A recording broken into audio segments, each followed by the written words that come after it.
On Christmas morning, 2019, Kevin Bacon's parents expected their 25-year-old son to walk through the door for breakfast at 9 a.m., but the clock kept ticking, and he never showed. Calls went straight to voicemail and texts remained unanswered. Worried, his parents reached out to his roommate hoping for an explanation.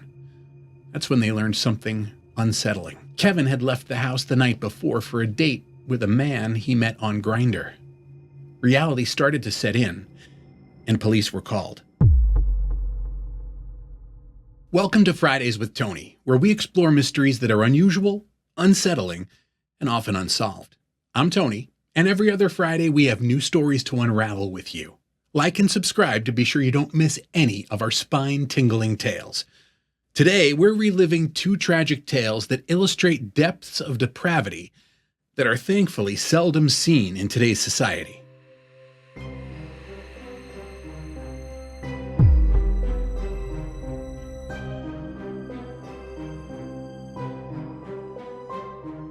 Flint Township Police responded to the report that afternoon.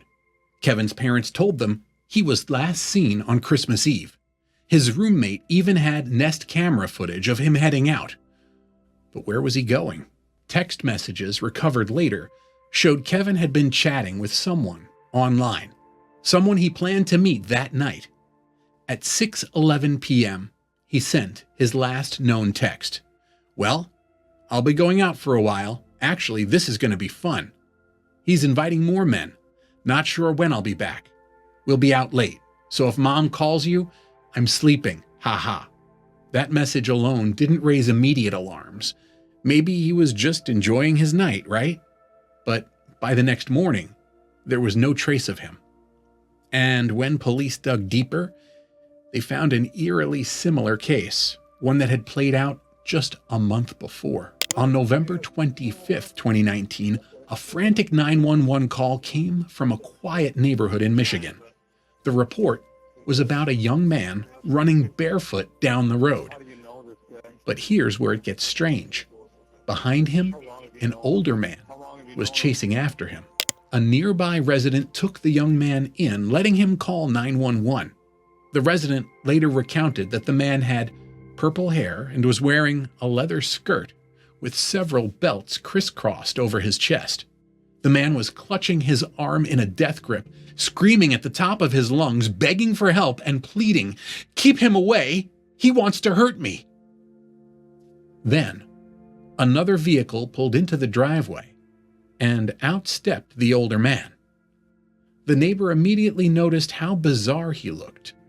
No shirt, no shoes, and his beard was braided, adding to his unsettling appearance. When police arrived, they heard his story. He had willingly gone to this man's house for a meetup, something he'd done before, but this time, it went too far. He was chained up in a basement, and he was told he wasn't leaving. Then, when he saw an opportunity, he ran for his life. The suspect in that case was a man named Mark Latunski. At the time, police had questioned Latunski, and he had admitted to having chains in his basement, but insisted everything was consensual. The victim, shaken, but unwilling to press charges, walked away. And with no evidence of a crime, so did Latunski. But just 1 month later, Kevin Bacon was missing, and police couldn't ignore the similarities. As investigators retraced Kevin's last known steps, they found his car, a Saturn Aura, abandoned in a Family Dollar parking lot. Inside was his wallet, credit cards, and $80 in cash. The clothes he was last seen wearing were stuffed in a grocery bag in the back seat. But the most troubling detail is yet to come. His keychain was there, but the car key and fob were missing. Someone had taken them, and something clearly wasn't right. Then came the break in the case. Kevin's phone records. Detectives pulled his messages from the dating app. There, they found the username Ooze. This was the person Kevin had been talking to before he disappeared. And astonishingly, the meeting spot was the very parking lot where his car was found. With this new lead, Using facial recognition and account tracing software, police traced the account back to an actual name. When it popped up in their system, everything clicked. It was Mark Latunski, the same man from the November 2019 incident, and it quickly became clear that this case was about to take a horrifying turn. The police headed straight to Latunski's home, a secluded property in Bennington Township, Michigan. Knocking on the door, they were met with a calm, seemingly unbothered Mark. When asked about Kevin Bacon, he simply shrugged, saying, "I don't know anyone by that name." But the police weren't about to take his word for it. They needed to search his house, and once they stepped inside, it didn't take long before they found something that made their stomachs drop. Most of the house seemed normal, but as they moved deeper, they found a doorway leading down to the basement. Something about it felt off, and at first, the dimly lit space looked like any other basement. But tucked away, behind a partially hidden room, was something far worse than they ever expected. There, suspended from the ceiling by chains, was a lifeless, naked body hanging upside down. The victim had been restrained using a pulley system, shackled like an object rather than a person. And though it was hard to process what they were seeing, one thing was clear. They had just found Kevin Bacon. Before touching anything, they called for backup because this was no longer just a missing persons case. They turned back to Mark Latunski, who was still standing upstairs. His nonchalant demeanor had barely changed. Without hesitation, police moved in and placed him in handcuffs, securing him in the back of a patrol car. But there was another problem. As they processed the scene, they noticed something else. Kevin's body had been mutilated. While forensic teams combed through the house, Mark sat in the back of the police car, eerily calm. Detectives knew they were dealing with someone unlike most suspects.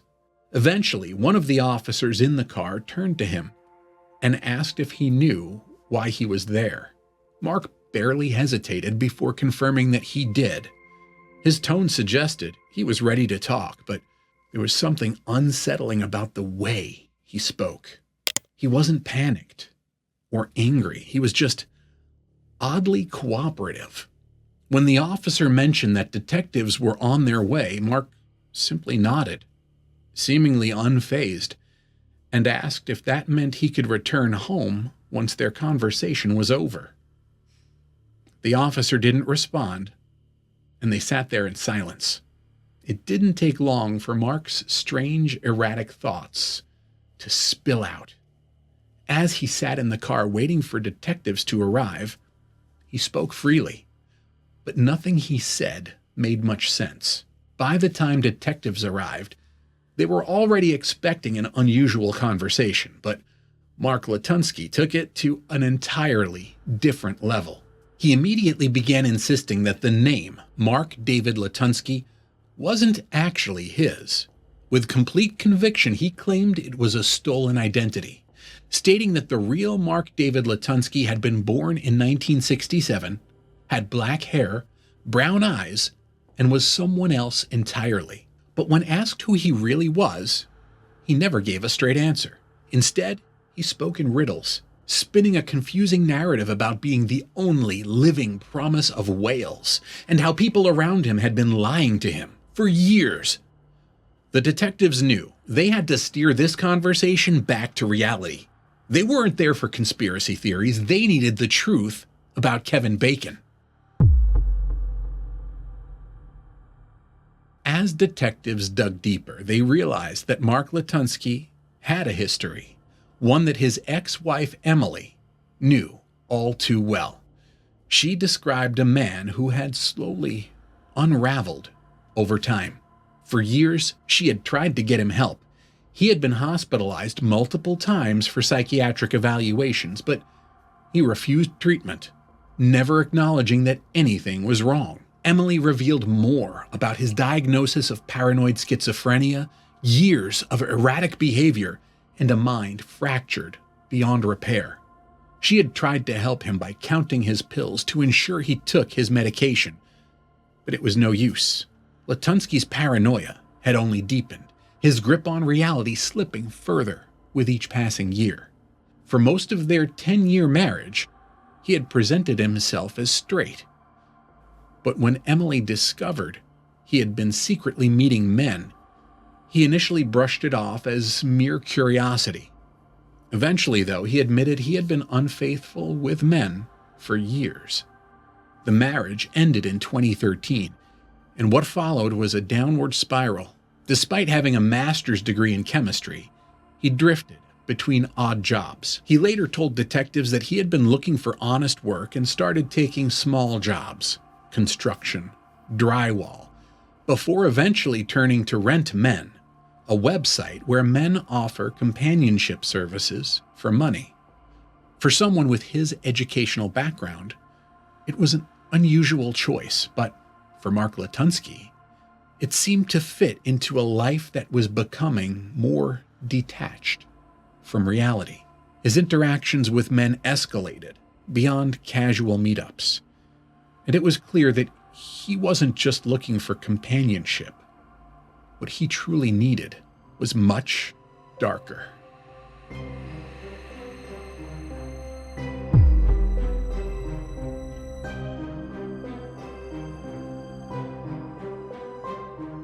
The interrogation room was cold and the air heavy with tension.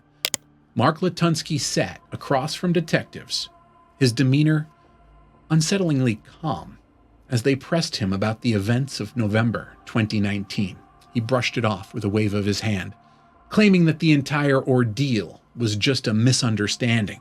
In fact, he said that the man who ran away from his house had stolen one of Latunski's expensive leather outfits. It was all consensual, he insisted. But the man's frantic escape told a different story, and something about Latunski's version didn't add up. Then came Christmas Eve. Kevin Bacon left his home that night, heading to Schwartz Creek to meet Latunski. According to him, Kevin had reached out with specific, unsettling desires, and what he said next shifted the tide of the entire investigation. He claimed Kevin wanted a mercy killing, and Latunski painted himself as a compassionate figure fulfilling a solemn, almost sacred agreement. But there's more to the story than what Latunski revealed. Before leaving Schwartz Creek, Kevin did something odd. He changed his clothes in the parking lot of a Family Dollar store. A small detail, but one that would later take on greater significance. Then, he sent a text, asking if he could tell a friend he'd be out for a while. It was the last message anyone would ever receive from Kevin. Latunski claimed Kevin had willingly handed over his car keys and belongings, signaling his readiness to leave it all behind. But detectives couldn't shake the feeling that something was off. Why would someone give up everything? Their car, their keys, their life, without a second thought? The drive to Latunski's secluded home was quiet, uneventful, or so Latunski said. Kevin sat in the back of the van, calm, resigned. But what happened next would shatter any illusion of normalcy. At the house, Latunski described Kevin crying as he spoke of his fears, his wish to spare his family the pain of his fate. Kevin, he said, was at peace with his decision to end his life, and even wanted to give something back, to be turned into something beautiful, something that could grow tulips. But so many details were missing. When pressed about Kevin's car keys and where they were, Latunski hesitated. He didn't know where they were. But if his story was true, why couldn't he account for something so crucial? As investigators dug deeper, they uncovered a pattern of disturbing behavior in Latunski's past. His estranged husband, Jamie, described a man unraveling, paranoid, delusional, convinced the world was poisoning him. Jamie had left years earlier, unable to endure Latunski's descent into madness. Sadly, Kevin did not escape in time. Back in the basement, Latunski's voice was steady, almost eerily calm, as he recounted the final moments of Kevin's life. He described how Kevin had asked him to lie beside him, to hold him as he prepared for what was to come. He then positioned himself behind Kevin, knife in hand, and hesitated for a while, unsure if he could do it without causing pain. He even considered using a sword he owned, but decided against it, fearing it would be too brutal. Instead, he chose a knife, one he had bought specifically for that night, as a Walmart receipt and security footage would later confirm. According to Latunski, everything unfolded as Kevin had wished. But as he detailed the events, it became clear things hadn't gone as planned. The first stab at the base of Kevin's neck wasn't enough. Kevin was still alive, and Latunski admitted that he knew he had to do more, so he moved Kevin's head to the side and struck again. Slower this time, more deliberate. There was no dramatic spray, no sudden release, just a cold, calculated finality. After Kevin's death, Latunski said he stayed with the body for a while, as if offering some twisted form of companionship. He claimed he told Kevin, "You won't die alone," as though those words could somehow soften the brutality of what had just happened. But any hint of sentimentality was drowned out because once Kevin was gone, Latunski moved on to the next steps. He described lifting Kevin's body, suspending it with chains bolted to the basement ceiling. The reason, he explained, was to let the blood drain properly into the ground. Throughout, Latunski showed no regret or guilt. He just calmly justified his actions as if they were entirely reasonable. When asked if he felt he had done anything wrong, he simply replied, "I don't think I did." Then Mark began to reveal more about what happened after Kevin's death. He claimed that he had followed through on a promise he had made to Kevin, though the nature of that promise was anything but ordinary. "I told him I would do it," Mark explained, his voice devoid of emotion. "So I did." When pressed for details, he revealed the unimaginable. He had eaten part of Kevin's body. Mark's description of the act was chillingly detailed. He explained how he had cooked the flesh on a griddle, slicing it thin and seasoning it with Worcestershire sauce, as if preparing a meal. When asked if he had consumed all of it in one night, Mark shook his head. "No," he said, "I was going to save the rest." This admission led investigators to an even more horrifying discovery. Mark had placed an order for a food dehydrator. He intended to preserve more of Kevin's remains. As the investigation continued, Mark revealed his broader vision for Kevin's remains. He spoke of burying parts of the body in the backyard, planting them alongside peach pits and chestnut seeds. The muscle, he said, would be dried, while the bones would be ground into meal and spread with tulip bulbs. Mark insisted that all this was done to fulfill a request, a claim that detectives found impossible to believe. In the days and hours that followed, Latunski's behavior grew even more bizarre. He revealed that he hadn't washed Kevin's blood off his body, choosing to leave it on his skin as he went about his daily life. The next day, December 25th, he attended a Christmas gathering, arriving after everyone else. He mingled with the crowd, joining in the festivities, as if nothing had happened. The physical evidence of his crime still clinging to him. No one suspected a thing. To the outside world, Latunski was just another guest at a holiday party, his dark secret hidden in plain sight. But here's how things went. Just one day before detectives arrived at Mark Latunski's home, he He had spent time with his estranged husband, Jamie. The two had gone to the gym together, a seemingly ordinary outing. Jamie had even driven Mark home afterward, but he never stepped inside the house. He never saw what was hidden in the basement. Mark had already confessed to the crime, but there were still details.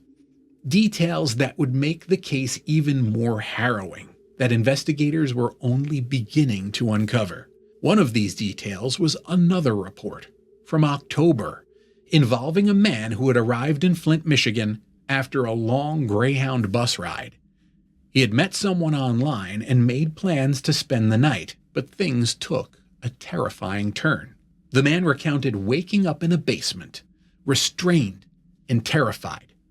Spotting a knife nearby, he managed to cut himself free and fled the house, calling 911 once he was far enough away.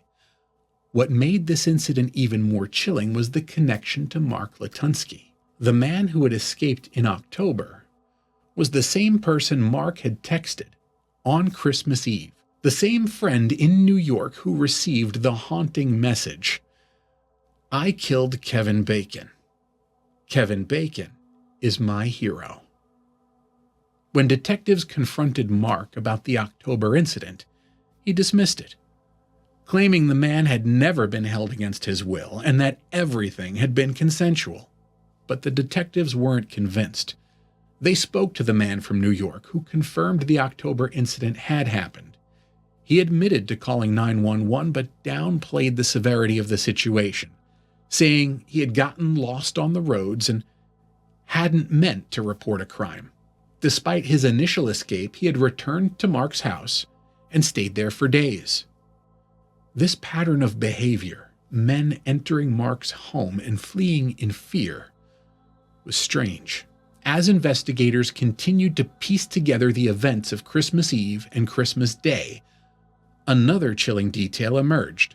On December 25th, Mark had sent a message to Jamie, casually stating, "I had bacon for dinner last night." The word bacon was capitalized, a detail that initially seemed trivial but soon took on a far more ominous meaning. The final piece of the puzzle came from the messages exchanged between Mark and Kevin. Detectives carefully reviewed the conversations, looking for any indication that Kevin had consented to what had happened. What they found was deeply troubling. The messages were explicit, detailing what the two planned to do together that night. But not once did Kevin mention wanting to die. Not once did he suggest that this was something he had asked for. The absence of any such discussion made it clear that Mark's claims of a mercy killing were nothing more than a twisted justification for his actions. On December 30th, 2019, just days after Kevin's body was discovered in Latunski's basement, the evidence against Mark was overwhelming. His own messages, purchases, and confessions left no room for doubt. Mark Latunski was officially charged with open murder and mutilation of a dead body, setting the stage for a legal battle that would stretch on for nearly 3 years. From the outset, Latunski's defense team sought to frame the case as one driven by mental illness rather than malice. They pointed to his long history of paranoid schizophrenia, a condition that had gone untreated at the time of the crime. His attorneys argued that Mark was not in his right mind when he committed the acts, claiming he believed he was fulfilling some kind of spiritual or personal duty rather than carrying out a violent crime. This led to months of psychiatric evaluations, with doctors assessing whether Mark was mentally competent to stand trial. Ultimately, a judge ruled that he was. Despite his mental health struggles, Mark had demonstrated a clear understanding of right and wrong. He had planned, executed, and attempted to cover up his crime, making an insanity defense untenable. The case dragged on through Michigan's legal system, with each new development adding to the weight of the tragedy. Then, In September 2022, Mark Latunski made a decision that stunned many. He pleaded guilty to first-degree murder and mutilation of a dead body. In a courtroom filled with tension, Mark admitted to everything. No more excuses, no more attempts to frame his actions as honorable or justified. It was murder, plain and simple. And he was finally taking responsibility for it. The final chapter of the case came in December 2022, when a judge handed down the maximum sentence allowed under Michigan law. Mark Latunski was sentenced to life in prison without the possibility of parole, ensuring that he would never walk free again. Additionally, he received an 11-month sentence for the charge of disinterment and mutilation of a dead body, though this was largely overshadowed by the life sentence. For Kevin Bacon's family, the sentencing brought a measure of closure, but the pain of their loss remains profound. Kevin's father, Carl Bacon, spoke publicly about the devastation of losing his son in such a horrific manner. "This man doesn't deserve to see the light of day ever again," Carl said. "We lost a son, a brother, a friend. And for what? A sick fantasy?" Today, Mark is serving his time at the Gus Harrison Correctional Facility, a maximum security prison in Michigan, where he will remain for the rest of his life. But if you thought that this case was disturbing, you're in for a ride with the next one.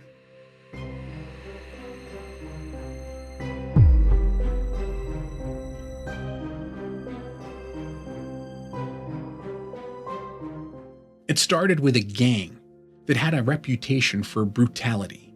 Cash fiends operated with a level of violence that sent a message. And on this night, the two teens were bound, beaten, and shot before being stuffed into the trunk of a car. But the gang didn't stop there.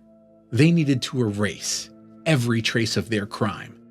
So they set the vehicle on fire, letting the flames consume what was left of the boys. The fire raged, leaving behind only charred remains.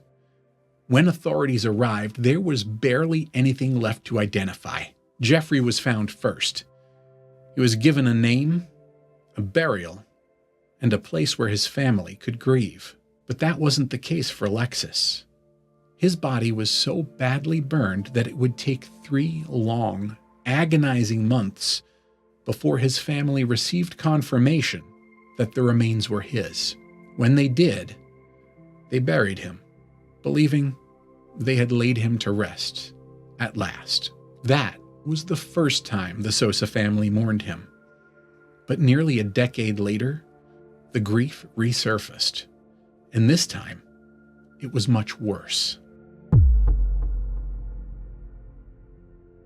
In March 2015, a death investigator named Brett Harding was asked to take inventory of the evidence room at the office of the district medical examiner.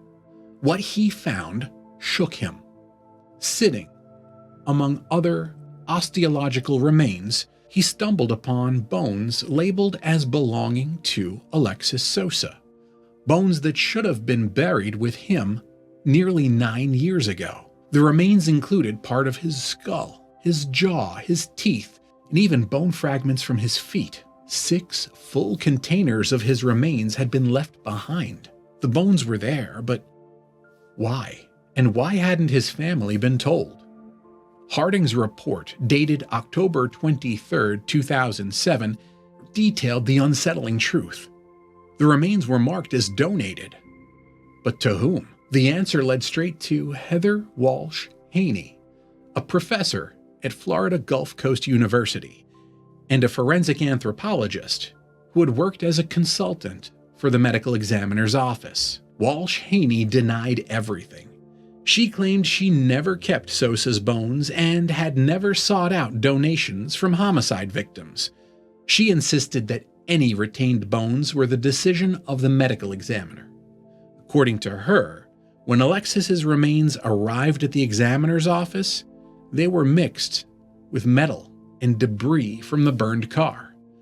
Her job, she said, was simply to separate the human remains from everything else. But why were these bones still there long after the case had been closed? And why had the family never been told they were missing? Michael Sosa, Alexis's brother, didn't need a forensic report to tell him something was wrong. He remembered the medical examiner's office reaching out to the family shortly after Alexis's death, asking if they could keep some of his remains. The answer had been immediate and absolute. No, we want all of him. So why had part of him been held back? An addendum to Harding's report confirmed what Michael already knew. The Sosa family had never consented to any donation. It was, as the administrative staff admitted, a mistake. But how do you misplace a human being? And then another report emerged. Harding's report, the very document proving that Alexis's bones had been wrongly designated as a donation, was missing from the official records. When the news press requested the case file, the report wasn't there. It hadn't been flagged under any exemption from public records either. According to the chief medical examiner, Dr. Rebecca Hamilton, their office had been unaware of the document's existence until the news press handed them a copy on March 18, 2015. It was not and is not part of our permanent case file, Hamilton stated in response. So if the report hadn't been officially filed, where had it gone? And why? The deeper the investigation went, the murkier the truth became. Walsh Haney's name had come up before in unsettling ways. In 2008, her privileges at the District 21 Medical Examiner's Office had been suspended after the Florida Department of Law Enforcement launched an investigation into her handling of human remains. She had been accused of keeping partial remains from 2 homicide victims in Jacksonville without proper authorization, though she maintained that the Jacksonville medical examiner had given her permission. The allegations cast a shadow over her credibility. But it didn't stop there. The FDLE investigation also uncovered 2 cases in Lee County, one in 2006 and another in 2007.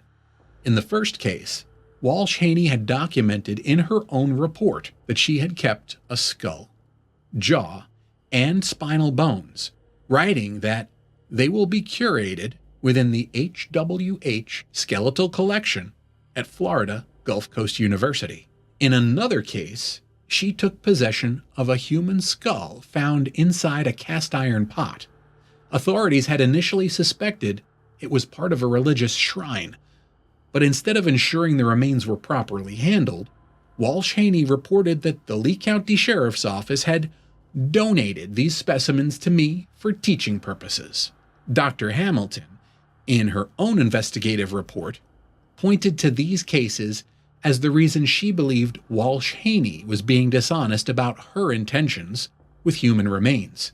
She had stripped Walsh Haney of her privileges at District 21, citing questions regarding her trustworthiness. When questioned years later about Alexis Sosa's remains, Walsh Haney insisted that she had no recollection of discussing their retention with the medical examiner's staff. She explained that decisions regarding the remains were solely under the authority of the medical examiner, and that she would not have been consulted on such a matter. If any of the remains had not been returned to the family after the report in 2007, she asserted that decision had to have been made by others. But if she hadn't made the decision, who had? And why had the remains been left in a storage room instead of being returned to the grieving family? Florida law is clear.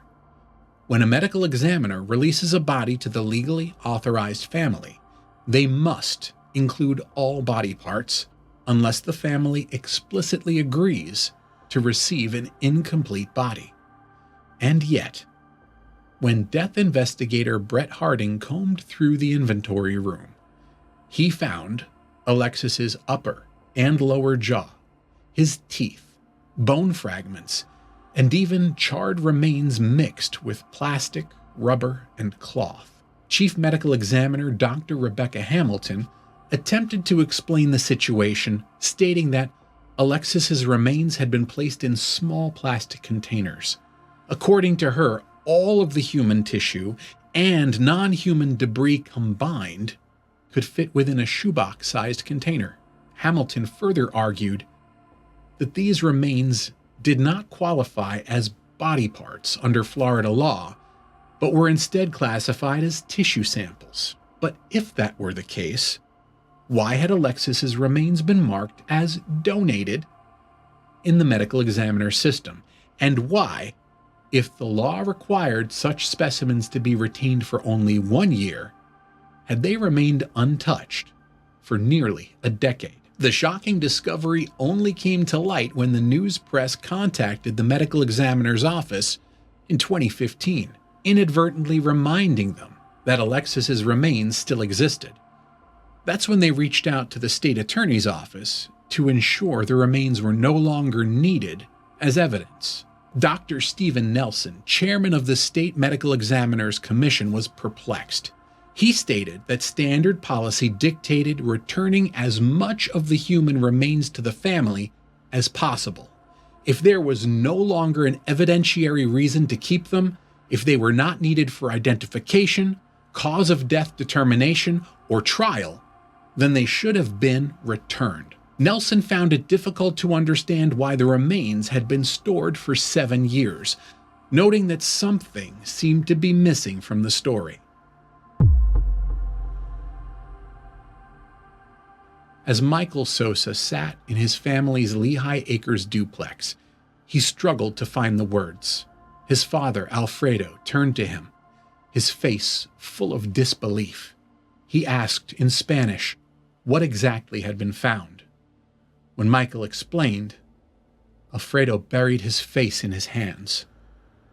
Memories of the agonizing 10 weeks they had waited for Alexis to be identified and released came rushing back. During that time, they had scrambled for money, collecting donations at Walmart and Winn-Dixie just to afford the burial. Michael recalled how an ex-girlfriend had ultimately helped them gather the funds necessary to lay Alexis to rest. Now, learning that parts of his remains had been withheld only compounded their grief. The reality of the situation left them with a painful dilemma. The cost of reinterment was steep, potentially as much as $8,000 if the casket had to be replaced. Even placing the remains in an urn and burying it alongside Alexis's grave would cost thousands. Alfredo Sosa was not just angry, he was devastated. He felt that the medical examiner should bear the financial burden of fixing this mistake. More than that, he questioned how many other families had been unknowingly put through similar suffering. He compared the experience to an open wound being stabbed repeatedly, making it impossible to heal. The Sosa family had buried Alexis once. Now, nearly a decade later, they were being asked to do it all over again. But this time, the pain cut deeper. Not just because they had been misled, but because they couldn't afford to give him the burial he deserved. For the Sosa family, the nightmare wasn't over when Alexis died. It came back, worse than ever, and the family was left with nothing but unbearable grief. Thanks for joining me for today's tragic tales. Stories like this can make you wonder if it's safe to go out and meet new people, wonder if you're in danger every time you set foot in an unfamiliar neighborhood. I believe that most people we meet in the world are good and kind. Do you agree, or do you think I'm naive? Tell me what you think in the comments section. If you agree with me, prove me right. Be good and kind, and like and subscribe. This is a baby channel now, and I need your help for it to grow up big and strong. That way I'll always be here to share another sinister story on Fridays with Tony. Thanks for watching, and I'll see you in the next one.